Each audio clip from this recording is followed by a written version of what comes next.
Welcome to another episode of Two Who's Review. I'm Alex, I'm Fitz. and today we're checking out the classic Fourth Doctor story, Horror of Fang Rock. As you might imagine, this one leans more into the horror bent that Doctor Who is wont to do. Indeed. It's a strange one in that it's kind of like it's got a very similar structure of a summer camp slasher, where it's just put all the characters in this one place and then watch them get picked off one by one. Yeah. I think it was pretty good. I thought it was great. And look, I know this has got a pretty good reputation as far as Doctor Who stories go. I was watching this. I've got a DVD of it. Oh man, I hope that I'm not being too swayed by the critics, but on the little sleeve of in a sleeve of the DVD, it says, this is considered one of the greatest Doctor Who stories ever made. And I'm like, well, we'll see. But I wouldn't go that far. I think it's pretty fucking good. I like it. It may not be thematically super challenging. It's not saying anything. No. As grand as maybe a Dalek story or something, but there is still quite a bit of thematic complexity in here. And it also, I love it so much because this is such a classic example of a story where morons say, "Oh, remember Horror of Fang Rock when it wasn't political? I'm sorry.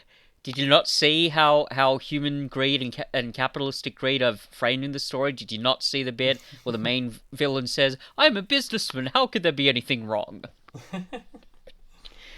I mean, that's delightfully on the nose, especially for classic Who. It's still just made me laugh. Yeah, no, it's funny. It's really good. Yeah, it works. I mean, it does a really good job of the slow building suspense.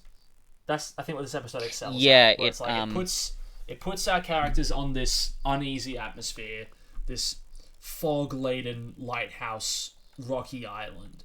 And then it lets loose an alien, and then we get to watch everyone struggle to survive and figure out what's going on. That's where it really, really shines, I think. Sure. Not only that, but also its character dynamics. A lot of them are very strong. Oh, yeah. No, it's all very good. Even if the performances get a little bit OTT at times, they still work within the context of the story, and the characters themselves, I think, are pretty well written. And I love there's quite a lot of subtle indicators of who these people are and what their backstory is that are interlaced into the dialogue. I love the fact that Adelaide is just painted as this annoying, sort of very rich, upper class hole type, which just, kind of makes me laugh. I think it's good that the episode is able to do those things really well, because, like I said, a significant chunk of the first 3 episodes are you get plot developments here and there. For the most part, it's about building up the dynamics between all of our characters, figuring out who they are, only to see them all die. It's a classic horror film thing to do. Yeah. And it does it well, really, really, really well here. Before we jump in too in depth, I would like to get to the timescales. Sure. So out of 178 votes, this story has a rating of 8.7.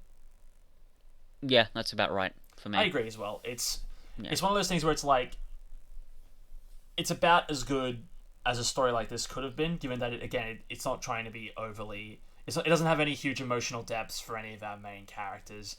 It's not trying to say anything, at least in its main plot. It's not drawing any massive parallels to stuff from our everyday lives, really what sci-fi is one to do. There's elements of it with the capitalist stuff and the war stuff with the runes and that. Yeah. But because it is mainly a horror thing, we don't get a lot of that stuff in the forefront for a lot of the story, and otherwise it is. I don't want to say a standard Doctor Who affair, because it's not. It does lean a little more into the darker stuff, but it's certainly not as thematically rich as the peak of Doctor Who has been. Yeah. I think I may disagree slightly there and say I think there is a fair bit of thematic richness to it, but it's not taking those sort of thematic risks that other Doctor Who stories have taken, and even other stories that aren't as sort of technically accomplished take sort of more risks thematically Sure. than this sort of, or even stylistically. Like, the chase may be more flawed in a lot of areas, but it's definitely taking more risks stylistically, I think, than this is. Yeah, yeah. Because it's mishmashing action and sci-fi and comedy in really strange ways, whereas this is very much a spooky story with a bit of a sci-fi twist, as you say, as Doctor Who's want to do. So yeah, I think I'd give it a little bit more credit for what it's doing thematically, but you're not wrong to point out that they're like Doctor Who definitely has gotten wilder with theme before and since. So yeah, that makes sense to me. Yeah, this is the 7th highest rated Fourth Doctor story. Given its reputation, I'm slightly surprised it's not higher, but that seems about right. Well, it's above The Deadly Assassin, which we have looked at in the past, and it's below Pyramids of Mars, which we are yet to watch. Yeah, it's been a while since I've watched Pyramids of Mars, but I do remember that being quite a good story. This one though, I think it's like really considerably better than Deadly Assassin. As much as I really enjoyed that story, this I think works a fair bit better.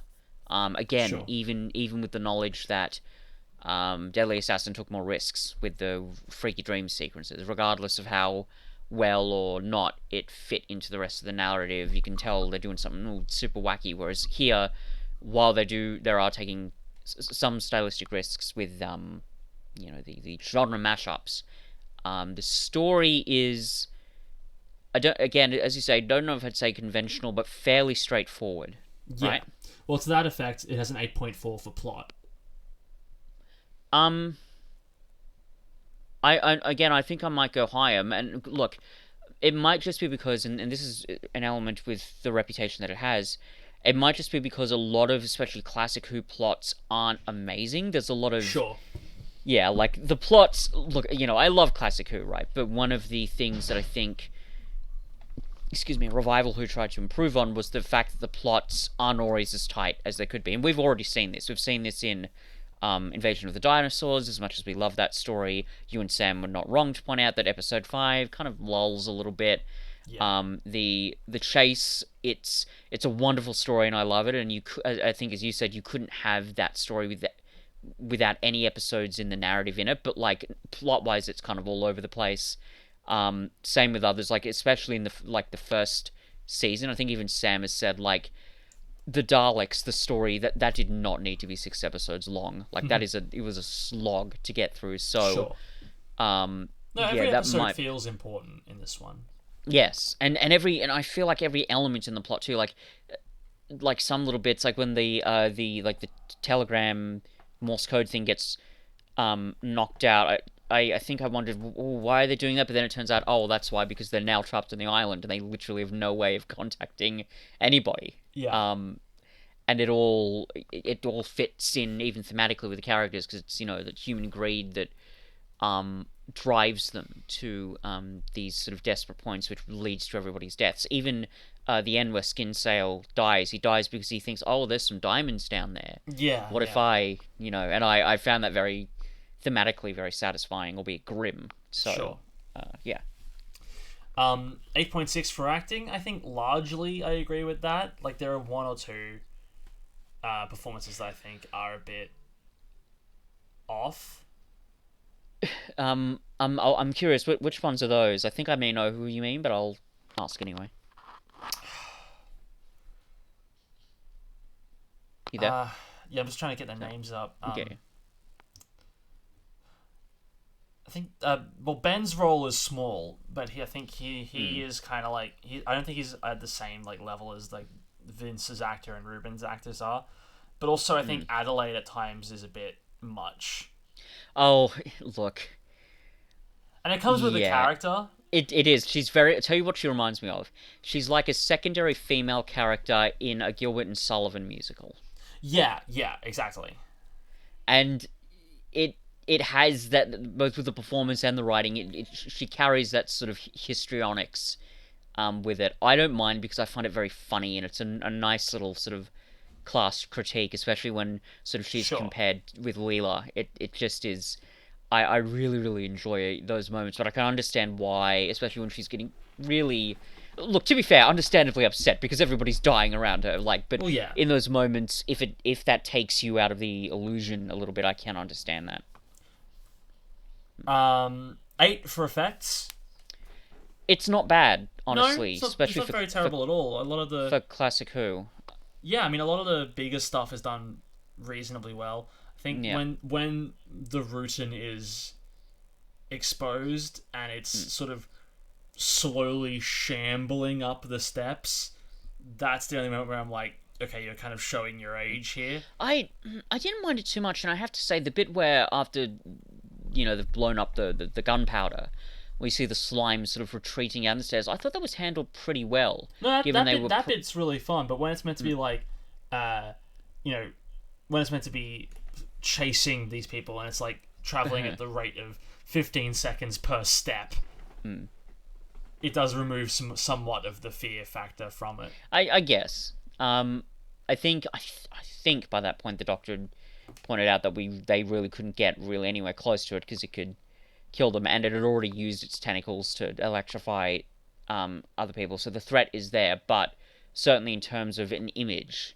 and needing to convey threat in a visceral way, yes, it falls flat a little bit. I mean, it's interesting that last week we were talking about the Cybermen, but last week the Cybermen were scary, yeah, not just because of who they were and who they are, but the way they were framed, both in the narrative and visually in the image. Here, it's very much okay. You're like a blob or a beach ball, I guess, and you're making your way up the stairs. You're nearly there, guys. Yeah. So, yeah, it's very. I can understand why that might be a bother, but for the most part, I think the special effects are done pretty well. I like the use of the miniatures with the ship when it crashes is quite good. The even the little flourishes of like visual effects when the Rudin is electrifying people works quite well. The Rudin itself, again, it's kind of that classic Who thing where it's such a like late 70s design. It's like, yeah, we definitely can't afford like a full blown costume. Let's just get like a beach ball and pour like slime on it or something.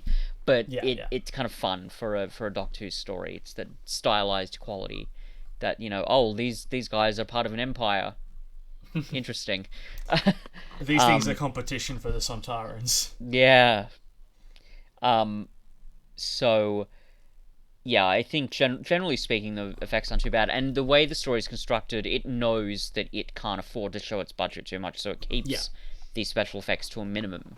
100%. And I also will say this is a small thing, but you may notice on the scenes when they're at the top of the lighthouse, the background, the fog, it looks quite a lot like some sort of green screen, and it's not really blending in terribly well, especially when the actors' heads get in the way of it. So that's worth pointing out too. But again, for the most part, I think it holds up pretty well. And they're using, again, it's the same with a lot of classic Who and BBC fare at the time. They're saying, okay, we've got this set for the weekend. Let's just keep the the variances of location to a minimum, and let's just direct it as terrifyingly as we can. The fact that it's almost like a bottle episode, really, because they're at the lighthouse. That's it. There's basically top of lighthouse, cabin room, boiler room, and a bit outside. That's essentially it. So they know, I think, that they have to sort of keep the spectacle to a minimum. But that, in my view, is where the story comes in, which I think is quite good. Yeah. With that in mind, 8.4 for replayability. Yeah, I mean, I think it got better the second time and then sort of tapered a little bit, but I think that's about right for me. Cool. And 3 out of 88 people say this story requires a previous. It really doesn't. This is very standalone. Yeah, like even if you don't know who Leela is, for example, and I know, like, as far as I know, this is your first Leela story. Yeah, this is my first exposure to Leela as a character. You get a pretty good understanding of who she is, how she interacts with other people, how she interacts with the Doctor. Um, and yeah, I think they take care of that surprisingly well. So yeah, it's very much it is quite standalone in that Yeah. in all those senses. So I will now read the synopsis. mm. The TARDIS arrives on Fang Rock, a small island off the English coast, around the start of the 20th century. The Doctor and Leela seek shelter at a lighthouse where the island's only inhabitants, Ben, Vince, and Ruben, operate the recently installed electric lamp to warn ships off the treacherous rocks. Vince has just seen a bright object fall from the sky into the sea. Ben then disappears and his body is later discovered hidden behind the generator. He has been electrocuted. A passing ship crashes on the rocks as a freak fog bank descends, and the survivors, Colonel Skinsale, Lord Palmerdale, Adelaide Lesage, and Harker, stumble into the lighthouse. There they find themselves prey to a Rutan, one of the race engaged in a perennial war with the Sontarans, whose spaceship has crashed into the sea. The Rutan can change its form at will and has been masquerading as Ruben, having killed the Old Keeper and hidden his body. Vince and the wreck survivors are also killed, but the Doctor fights back by blasting the Rutan, now reverted to its natural form of an amorphous jelly, with a makeshift mortar bomb. The Doctor then rigs up the lighthouse lamp with a diamond taken from a cache held by the now dead Skinsale, thereby creating a powerful laser beam to destroy the approaching Rutan mothership. Yep. This really is just your classic. Establish your characters, establish their dynamics, their bonds, and their mistrusts, and then watch them all get slowly picked off one by one. And it's very entertaining for it. Yeah, it certainly is. Also, in contrast to a fair bit of Classic Who, really good cliffhangers. Yeah, I was going to say, they pick really good moments for these cliffhangers. I think the first one is the ship about to crashes. Crash. Second is Ruben dies. Third is I thought I'd locked the enemy out. Instead, I've locked it in with us. Yeah, very good cliffhangers all around.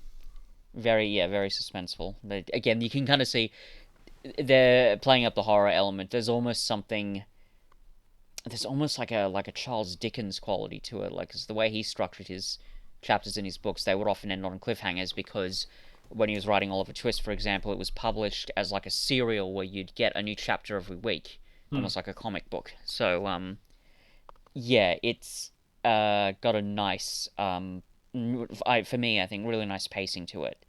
And it's good to see it as a bit of a contrast to some of the not particularly great cliffhangers we've already seen in Classic Who. Because boy howdy, we've seen some doozies, even up to this point. Yeah. Yeah. I suppose a great thing this episode has going for it is its general setting and atmosphere. Yeah. I think it's also a really unique location for Doctor Who. I can't recall any.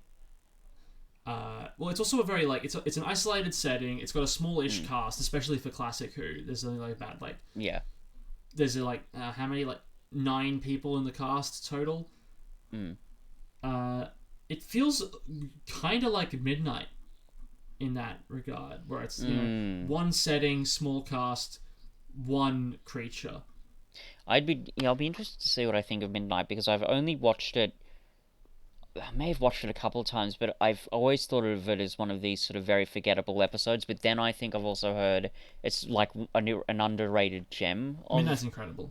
Yeah, so I'd be interested to check that out when we get to it. But yes, generally speaking, it is interesting that this episode is self-contained. As you say, the cast is small because there isn't an army of Rutans, yeah? Like, it's not seeing an army of Cybermen marching out of St. Peter's Cathedral or a bunch of Sontarans walking down the street. It is very small. It's literally just one monster, and a couple of people chucked in a cabin in a lighthouse, essentially. So, yeah, it's interesting that it does that.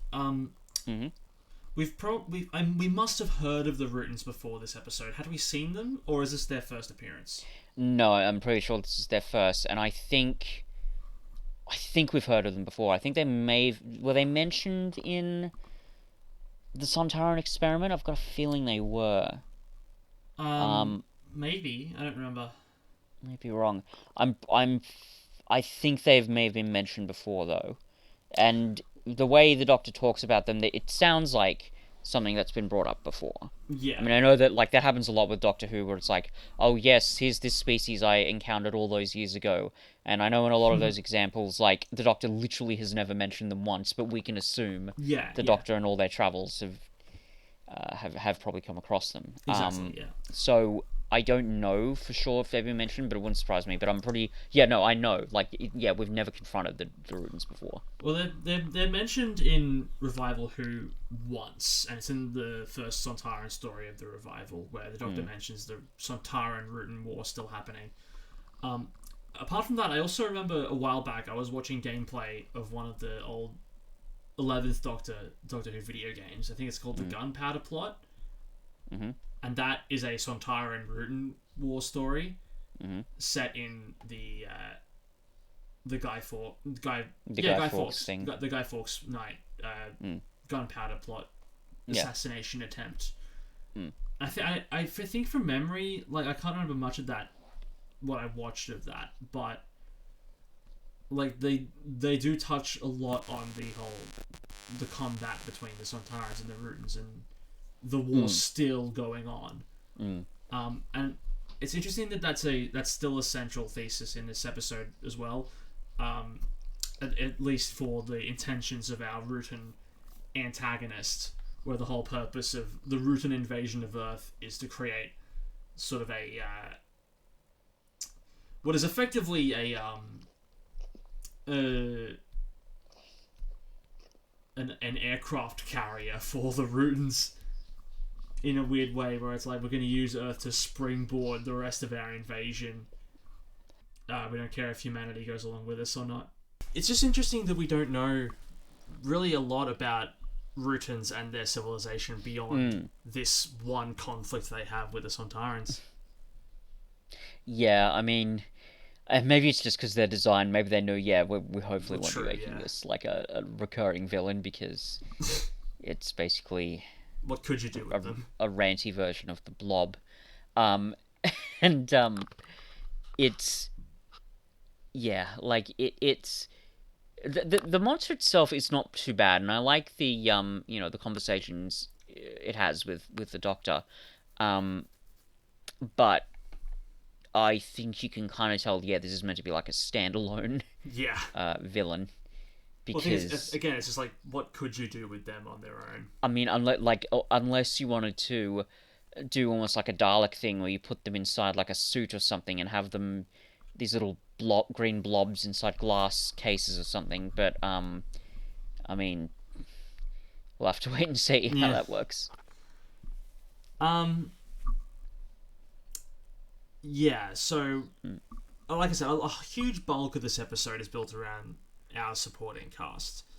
And I mean, basically, like from episode 2 onwards, it becomes even more ensemble than it did in the first one. Yeah. And as a result, a lot of it kind of rides or dies on how attached you are to them as people and as characters. I think for the most part, it does a decent enough job. I really enjoy Vince and Ruben as characters. I mean, I just like Ruben as that classic character that you see, it's like I've seen it happen. I've seen it happen many years ago, and I'll see it happen again. The foreteller of doom. Also, his technophobia. Haha. Yeah, it's true. The fact that he hates electricity. Yep. Which is just funny.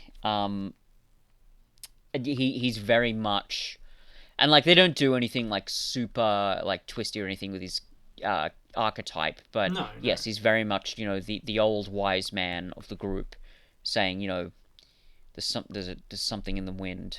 Yeah, I can feel it. I can feel it in my bones. It's something out there waiting for us, and it ain't no man. So, he plays that role very well, and he makes him like having that sort of crotchety, grumpy old man. There's something kind of endearing about that, and he's very funny when he's interacting with the younger characters. And you do like I mean, the people who come crash on the ship, they're all kind of a little bit dubious and annoying. So you wind up oddly enough sort of caring for Ruben a little bit more, I think, than the others. Even if he is a bit of a crotchety old what. Um, so yeah, he's interesting.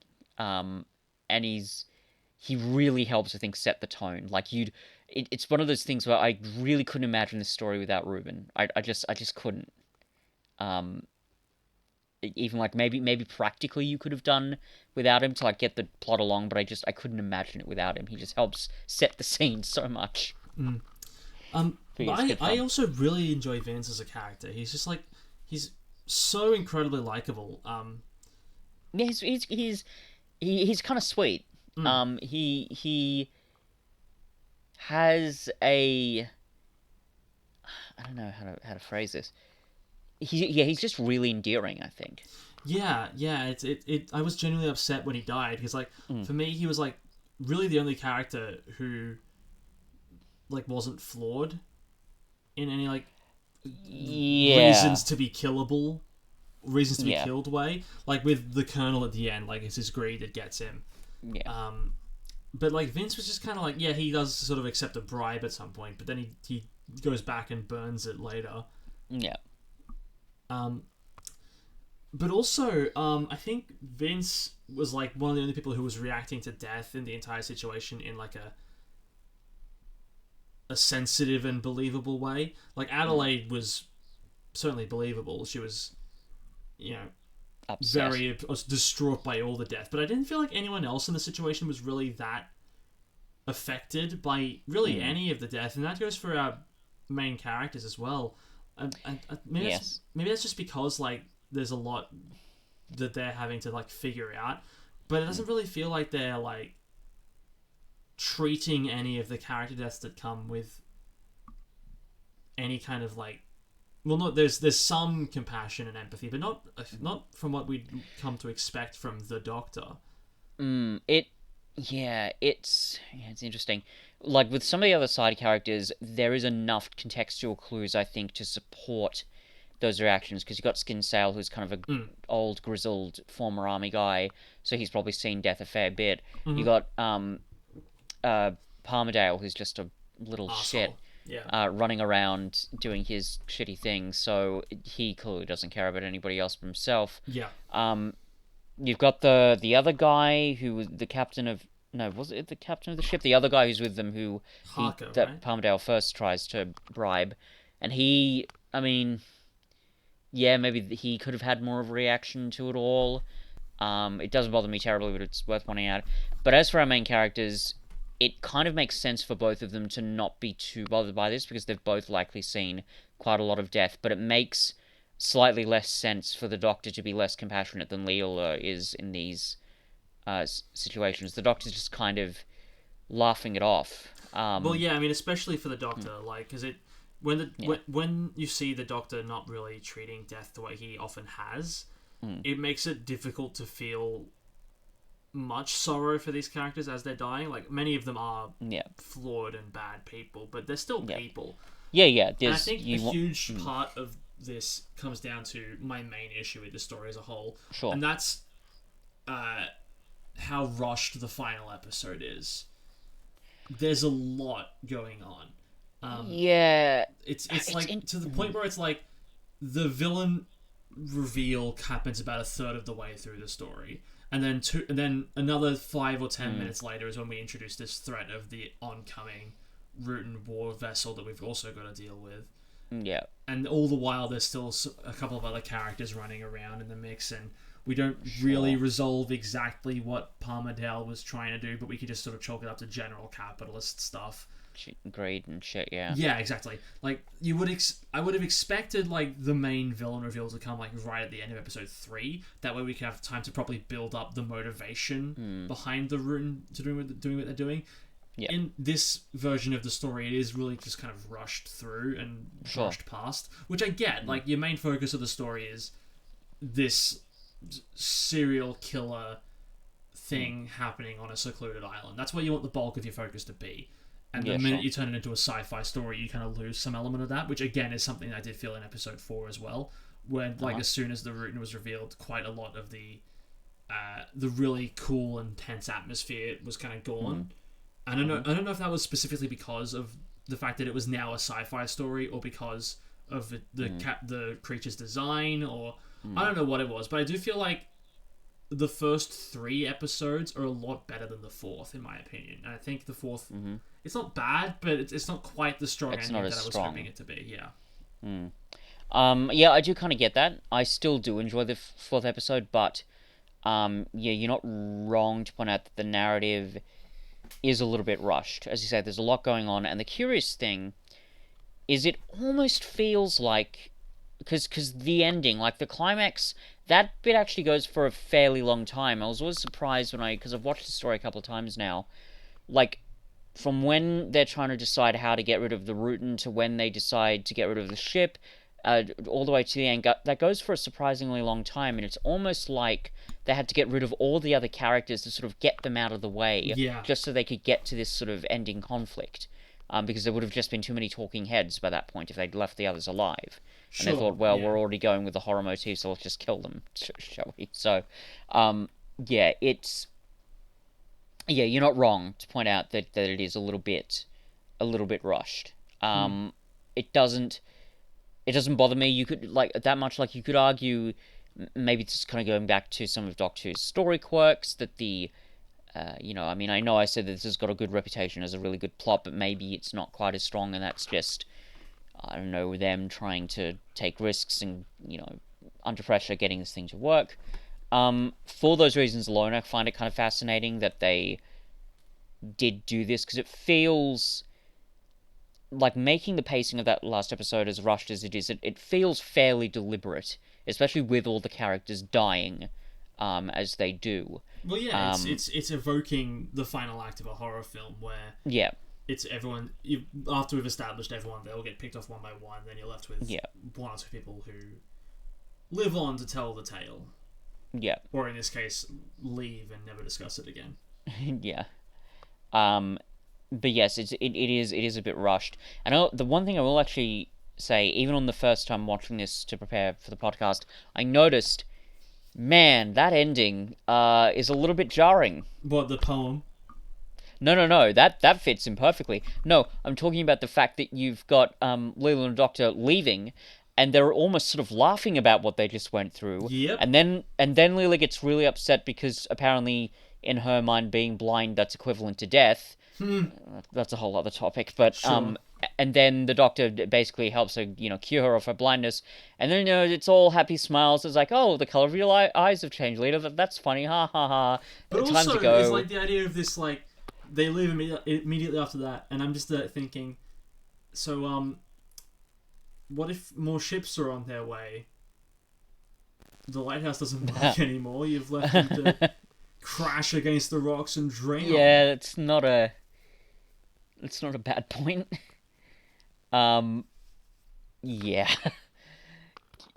Yeah, because there was, like, they just thought, oh, no, it's alright, the danger's gone. Oh, yeah. The fog's gonna go away now. Oh, yeah, and, I mean, hopefully... Well, I'm also thinking, if it's sunrise soon, are they going to ever send someone out to check on the lighthouses? Presumably they will, because they're not going to be receiving any correspondence with them for some time. So eventually they're going to head out there and be like, oh my god, there's so many bodies, what the hell happened here? Maybe it's just one of those mysteries. Yeah. I'd put it on Unsolved Mysteries. Well, I mean, I suppose it makes sense, because there is that kind of mythology surrounding Fang Rock from the past, right? How they've got this supposed tale of a beast that would appear and wreak havoc on the lighthouse staff. It could just be another chapter of that tale, and not, the memorial that these characters deserve. But the whole thing, and especially that ending, it's very much a, coming up.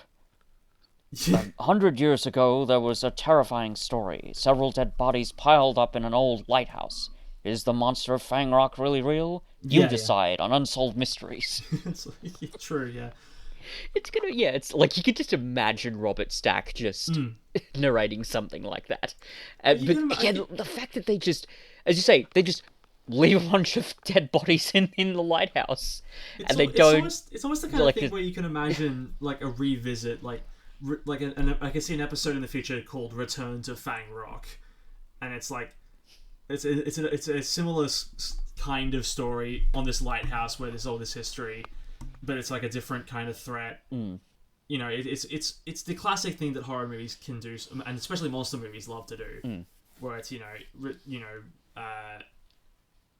Return of the Mummy, that kind of thing, Yeah, yeah.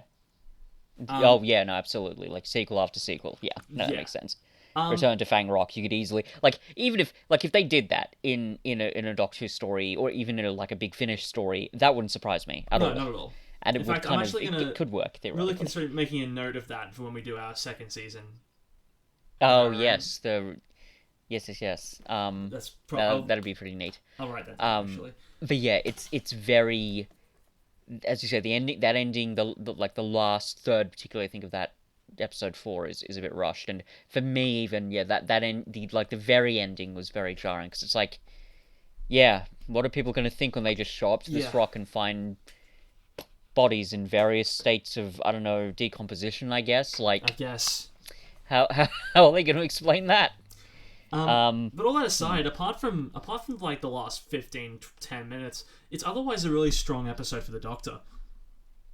Yeah.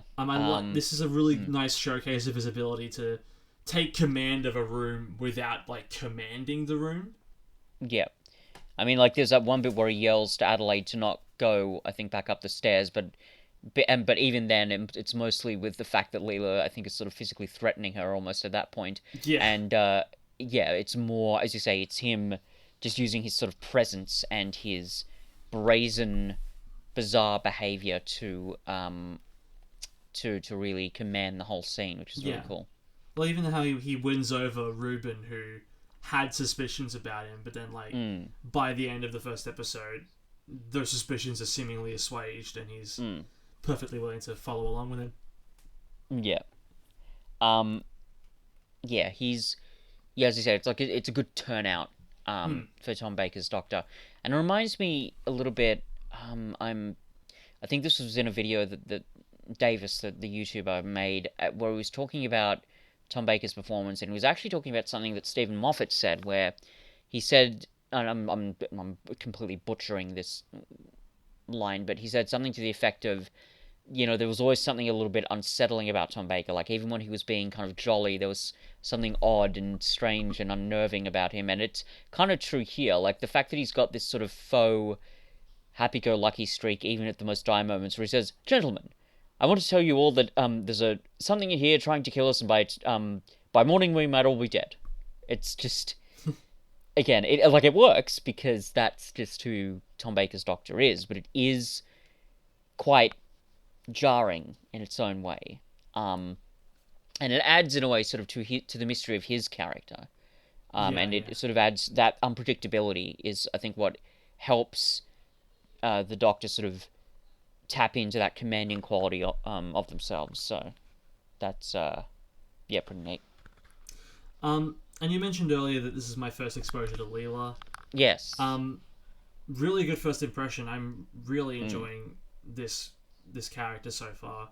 Yeah. I'm not sure if that's just because Leela is so different than any other companion. I mean, it's just incredibly refreshing to see a companion that isn't from modern day London for once.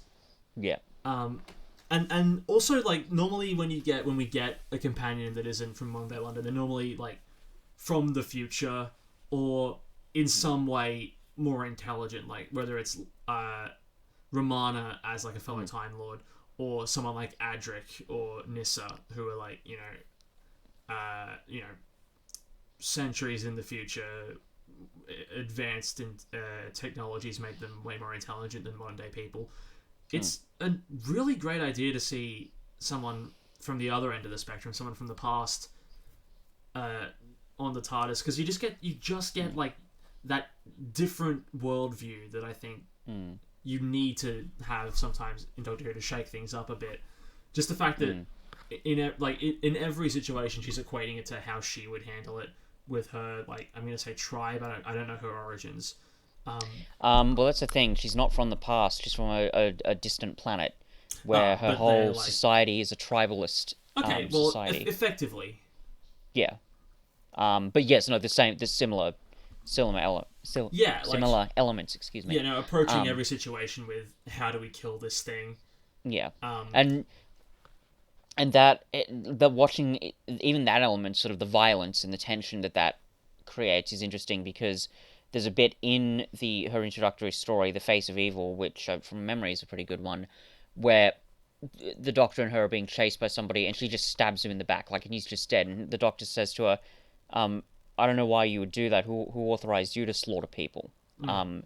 So navigating that tension, I think it needs to be done with care, but I think it's done pretty well here because there are almost uneasy moments where the doctor is almost using um, her sort of tenacity and her tendency to opt for a, sort of a violent solution to um, solve some of the problems, to sort of get the other people to comply and get on his side, but Yeah. it's not in like a super, oh yeah, no, I'm totally endorsing what you're doing here, Leela. So there's they're navigating that tension, I think, quite well here. There's an understanding of who these characters are and how they interact with each other, which goes a long way to making Yeah. this a strong showing for Leela. And you mentioned the moment at the end where she thinks she's blind and Yeah. requests the doctor put her down. But even that is coming from like her frame of reference of Oh yeah, no, from absolutely. her civilization. Like Yeah. if they are a tribal species, then blindness would be completely useless. Yeah. And I can completely. It's that's another moment where it's like, okay, this is for these reasons. It's nice to have a character like this where we get the different Yeah, perspectives yeah. on the same situation. Yeah, nice contrast. Yeah, 100%. Yeah, she's a very much, and even compared to other like classic companions, she's quite an interesting shock to the system. 100%. Yeah. Um, yeah, because I've said before, like there are a lot of Doctor Who cops a lot of flack for the female companions being, I don't even know if I'd go so far as to say damsels in distress, but like that's how they're perceived, whereas Leela is meant to be, I think, very much a reaction to that. Oh yeah, Um, easily. and that makes her very interesting in that sense. Well, I think Um, I also like the hypocrisy of Adelaide regarding Leela. yeah, Where Adelaide is like, you're gonna send a woman down to the furnace to do like manual labor, but even besides that, she mentions later it's like, well, she's practically attached to the doctor by a rope. but But then string, later yeah, on with Lord Palmer, whatever it is, like she's clearly doing a very similar thing. yeah, yeah. It is very interesting. There are it's funny. Like there are a couple of like sort of uncomfortable moments where the Doctor just straight up calls Leela a savage, and I'm like, Jesus, Doctor.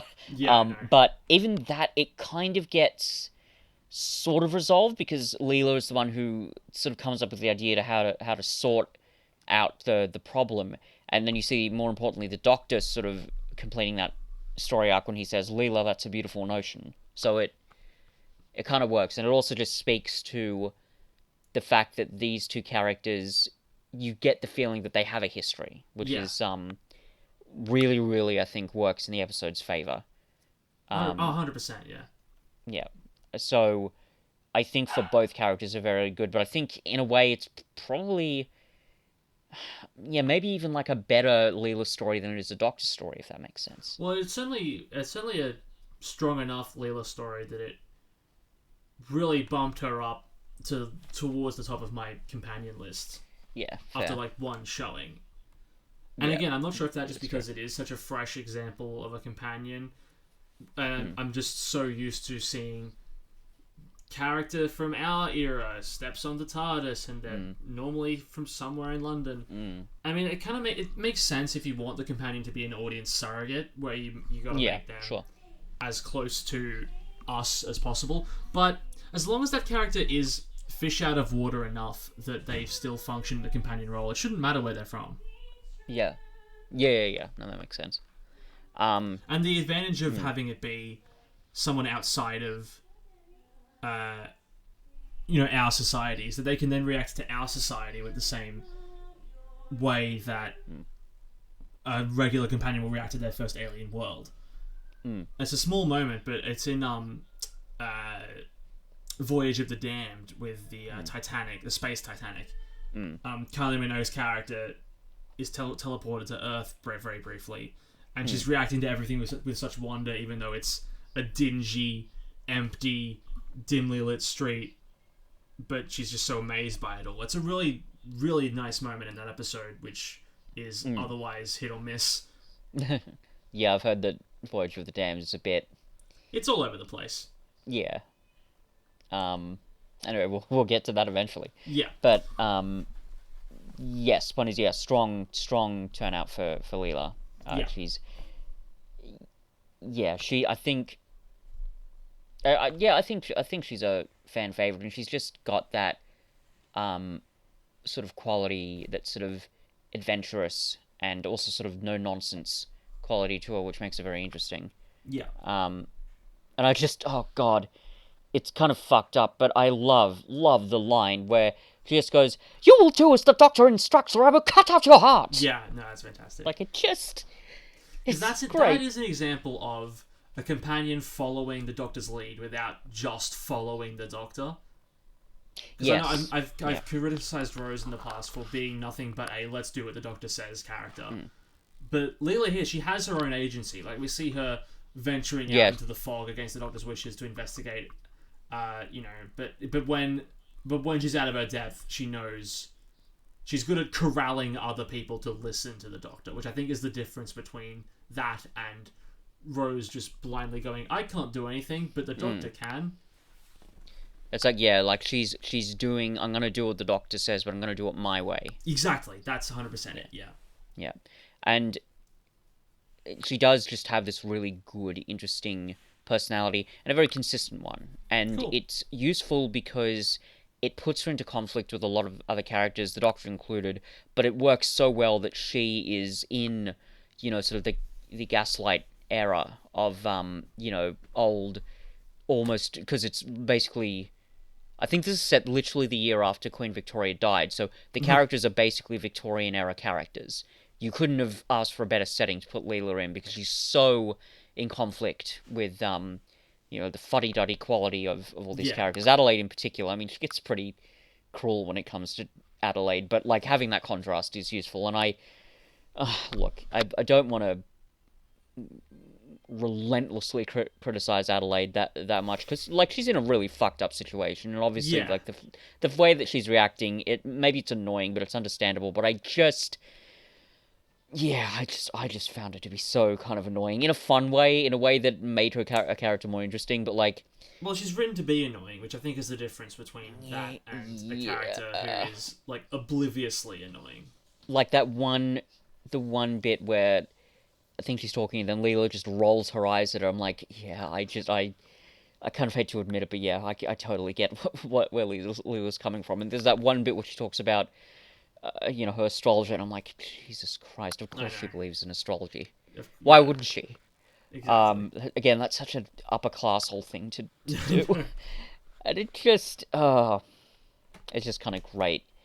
And seeing other things too, like when Leela says, because she even sort of acknowledges the character journey. She did come from, a very tribalistic, sort of culture, I guess. Yeah. That had a lot of sort of superstitions, and she says, oh, I believe in science now. It's better to believe in science, and purely from a character arc sort of perspective, it's interesting to see that contrast. Granted.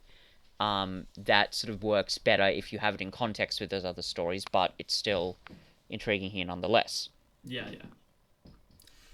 I honestly, I don't know how much more there is to discuss with this story. It's good, and watching it, it's clear why it's good.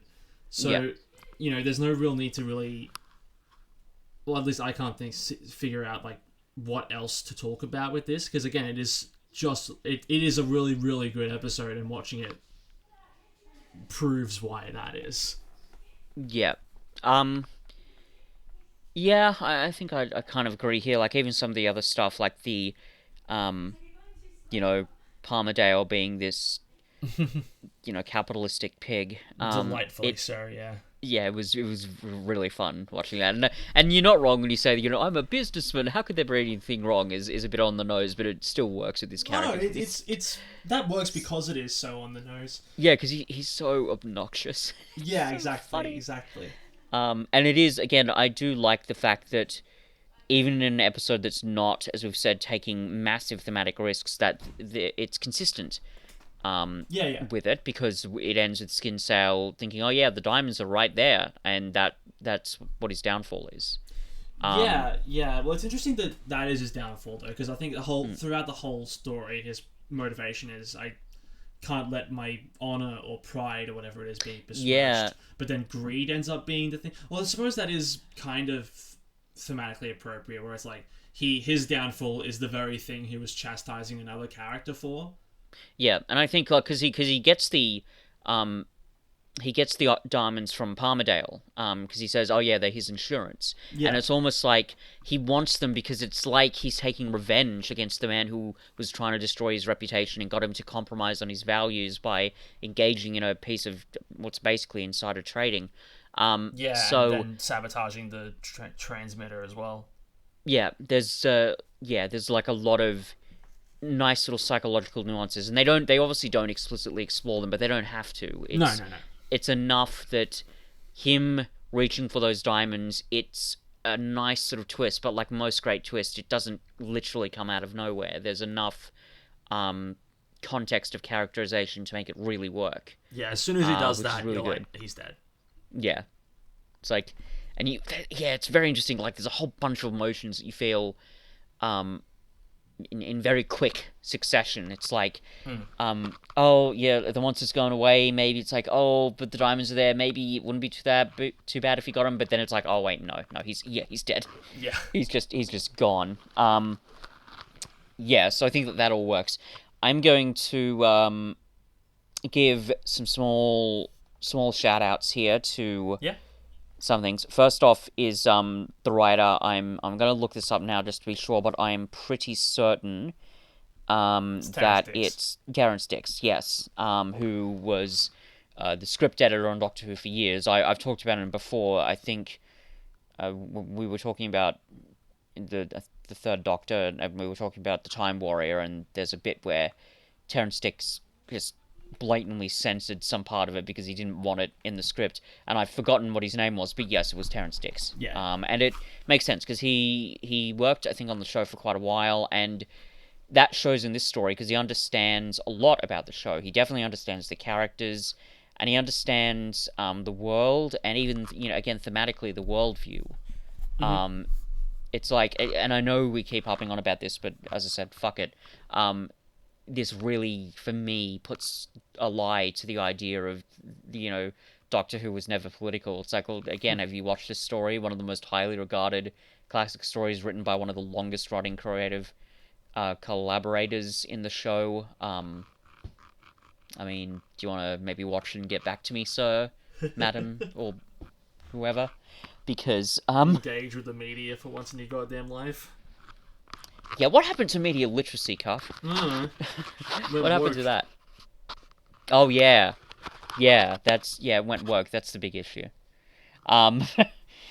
Anyway, so there's that, and then the director, I think her name's Patty Russell, she does a pretty good job here too. And it's one of those things where she didn't have a lot, I think, that she could have done with it, because again, it's a very classic Who story, Yeah. and it's very, for that reason, it is a bit stagey. I've mentioned this before. As much as I love the classic series, one thing you can knock it down for is that visually, while there are some very innovative elements, it's not. It's just purely because of the medium that it is. It's not able to take some of the risks that Revival Who is, for example. Whereas Revival Who is very much more conventionally cinematic. But in that context, it's still pretty good. Like, just simple things, the way the way the camera's positioned, the way the scenes are blocked, where the characters are situated in the frame, makes it quite pleasantly dramatic for me. So I think, yeah, she definitely deserves some kudos there. Yeah, definitely. Yeah. With all that in mind... Oh, sorry, did you have more to say? No. That I was going to say, I think that's basically it. Yep, cool. I'm going to give Horror of Fang Rock an 8 out of 10. I'll give it a 9. Awesome. Yeah. Yeah, I think this is a really, really solid episode. Really fun atmosphere, really good monster for what it is. Yeah. Episode 4 kind of drops the ball, not only in terms of pacing, but also tone by the end. But it's still pretty good, and I think it's not enough to really offset the rest of the story. So that's where my 8 is landing. Yeah, sure, that's fine. I think for me, I think it is more than just, oh wow, we've got a story that fits it together almost perfectly, as opposed to other classic Who stories, and yay. That makes But I sense. Yeah. think, for me, the story does really work, and even if it does maybe drop the ball a little bit in the end, there, it doesn't bother me terribly. I don't mind the fact that it's like, if this story is, taking risk with plot rather than theme, even if it's fumbling the ball a little bit, I admire and appreciate the fact that it's willing to take that risk. And even the ending, again, pretty jarring, but I thought, all right, at least they're trying to do something that it's fairly unique in that sense. Because I mean, yeah, it's not like you're watching Friday the 13th or even Texas Chainsaw, and you're sort of laughing it off. I mean, the main character in Texas Chainsaw ends the movie laughing, but the audience isn't fucking laughing. So, yeah, it's I kind of appreciate that about it. So yeah, that's why again, not perfect. And certainly there are other riskier stories, certainly thematically, but for what it gets right, and for the strength of the plot and the fact that it's incorporating these horror elements, I think I would have to give it a 9 for that. Awesome. Mm-hmm. Well, next time we're checking out an often forgotten episode of the second series of Revival Who. We're checking out The Idiot's Lantern. It's sandwiched right in between two-part stories, so it does tend to get overlooked. Is that for good reason or bad? I guess we'll find out. It's an episode. It's one of the Doctor Who episodes of all time. What a tease. Yeah, I have quite a lot to say about that episode. We'll get to it. Until then, I'm Alex. I'm Fitz, and remember, though we hunted high and low, and hunted everywhere, of the 3 men's fate we found no trace, of any kind in any place, but a door ajar, and an untouched meal, and an over-toppled chair. Do you like green eggs and ham? Thanks for that.